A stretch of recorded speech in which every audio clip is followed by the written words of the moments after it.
most people, like, in order to get your attention, we all know what they do. It's called clickbait. Let me create a headline that'll grab you. It doesn't matter if the content is even real news or not. A lot of times the headline isn't really what the whole story is, but it pulls you in. There's whole groups of people whose entire life is designing algorithms and language to make you stay online more so they can make more money, but it isn't necessarily to your advantage. So what Jim Rohn used to say to me is, he said, Tony, this is your new daily practice, because this is what I really want to get to you guys here, is if you want to keep momentum, if you join me for those few days there, the 5-6 days or 7, I guess we did for the challenge, or you went immersion with me as well, the key is to get momentum and keep momentum. If you work your tail off to get momentum going and then you drop it, oh my God, you got to start all over again. And so the way you do that is you have a daily practice. It's not like, years ago I went to a seminar by Jim Rohn and then my life was perfect. It's like I kept immersing myself in all these things, but I also made sure each day I was making some form of progress. If you want to know what makes people happy, write down progress equals happiness. Think about it. You can achieve everything in the world and still go, is this all there is? You can achieve something and be excited, but for how long? The only way you stay happy and excited is to keep growing. Progress is everything. If you're making progress on your body, progress in your mind, progress in your emotion, you're going to feel happy.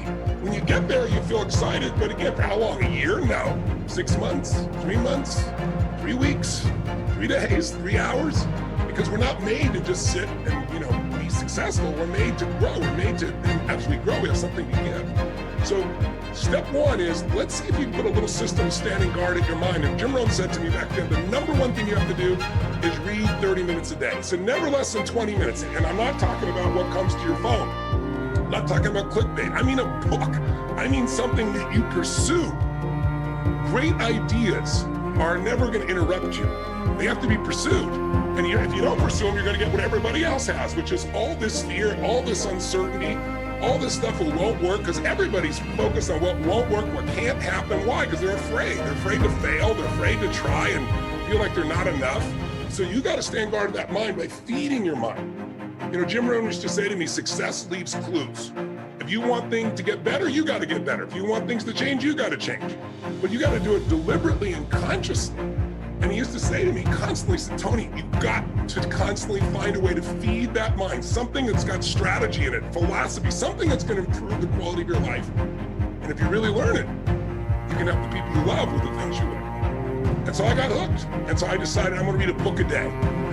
I took a speed reading course, and I didn't read a book a day, but I read 700 books over the period of 7 years, all in the area of philosophy, physiology, emotion, the things to me that mattered most.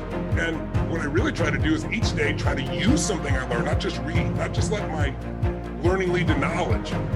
Jim used to say, if you let your learning lead to knowledge, you become a fool. If you let your learning lead to action, that's when your life changes.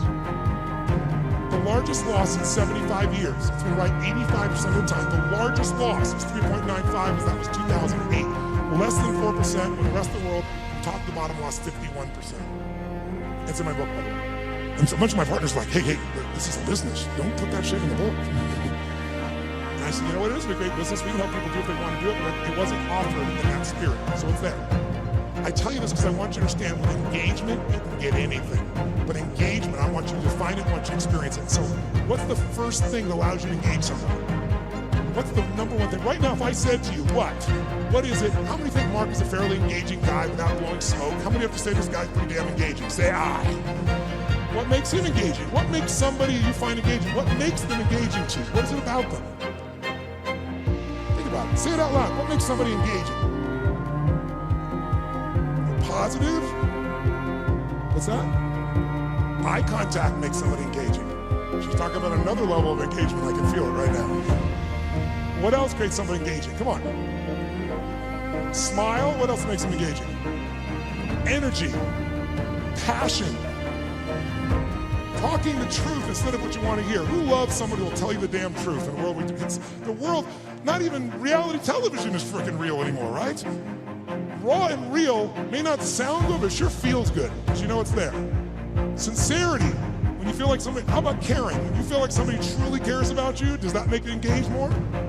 Right? What makes something disengaging to you? What makes you disengage with someone? Lying? When you can't trust them? Arrogance? When they try to control you? What disengages you? they come up to hit on you and they're not even committed, you're like the 12th person and you can feel it. When they're insincere, it disengages you. What's that? When the communication or the relationship is one-sided, it totally disengages you, doesn't it? Inauthenticity. Whereas authentic does engage you, doesn't it? Right? What's that? Yes, when they're on their phone talking to you while they're also doing something else. How many love this experience? And yet we've made it culturally okay, depending upon what generation you're in. Depends on how your mindset is and where you live in the world, I guess, to some extent. But all the things you said are true. When you feel that someone cares about you, is interested in you, is sincere with you, shares the same interests, is trying to accomplish something, if there's that caring, sincerity, mission, passion, is passion something that engages you, yes or no? And then disengagement's the opposite, but all of them start with one thing that I want to do right now so we can shift this gear, because you've been sitting way too long and so quietly, you've been so nice, but this passive learning has got to end now. I just did it so it wouldn't feel jolting when we began. Now we can step into a real game. And here's how I want to do that. First of all, energy. Energy is the base. How many agree energy is engaging? Say I. If you want to change something in your life and you are what I call energy poor, low energy, are you going to follow through, yes or no? You love your husband or wife, but you're exhausted. Love you. Yeah, love you. Okay. There is no passion. There is no intimacy without energy, am I right? You're not going to go to build a business without energy. I don't think most people are very good at emotional fitness.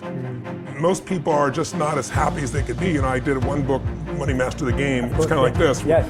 Only what I did in that case is I interviewed 50 of the smartest financial people in the world. Yes. Ray Dalio, Carl Icahn, Warren Buffett. And out of 50 of them, and again, it's in my judgment, I could be completely wrong. And I've spent a lot of time with them. Some have become really good friends. There's probably 4 or 5 that are really happy people. You go, oh, well, money makes people unhappy. Money, it has nothing to do with money. Money makes you more of what you are. It just magnifies. If you're mean, you have more to be mean with. If you're kind, you have more to give, But I think that most people are they haven't learned to manage what's going inside. Doesn't matter how much abundance they have, they're still unhappy. We've all seen people great comedians that have killed themselves. Anthony Bourdain, beautiful man, traveled the world, killed himself, fashion designers that have done it. We've all seen all these different people, Kate Spade, and it's like, what? They had everything, except they didn't master what was going on here and here. And this is why you lived your life the way you have as well. So I think that skill set is the most important one. That's why even in the book, my last 2 chapters, I think are the most important, because it's really about power of the mind. Because everybody knows about placebos, right? They were only discovered in World War II, and it was discovered by accident. This doctor ran out of morphine, and he's treating these people that are badly injured, and you need the morphine not just so they're out of pain, but so they don't go into shock.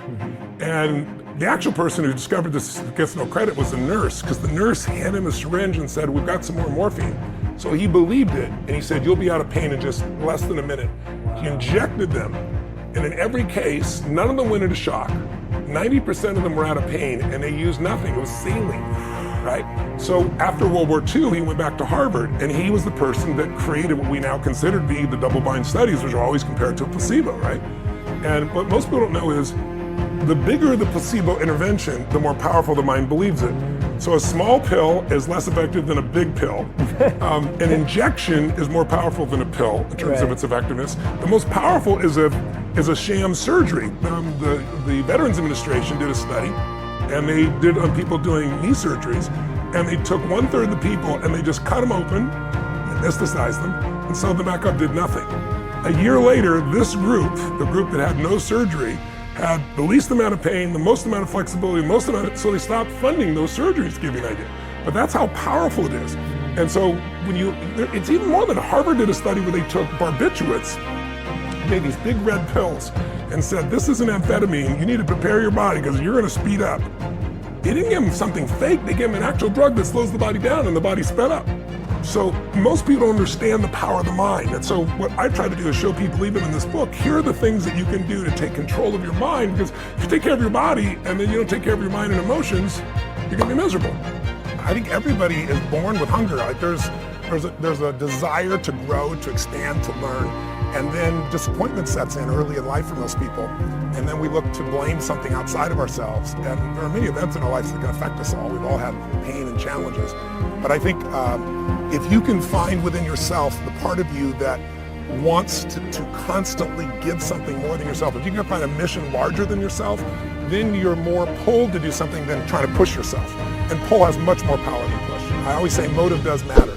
That if your motive is to serve something greater, there is an energy that comes up inside of you. So I feed 2 million people a year because somebody fed my family when I was 11 years old, and now this year we're feeding 4 million. I want to do more in that area. Every business I'm in, that drive just doesn't go away.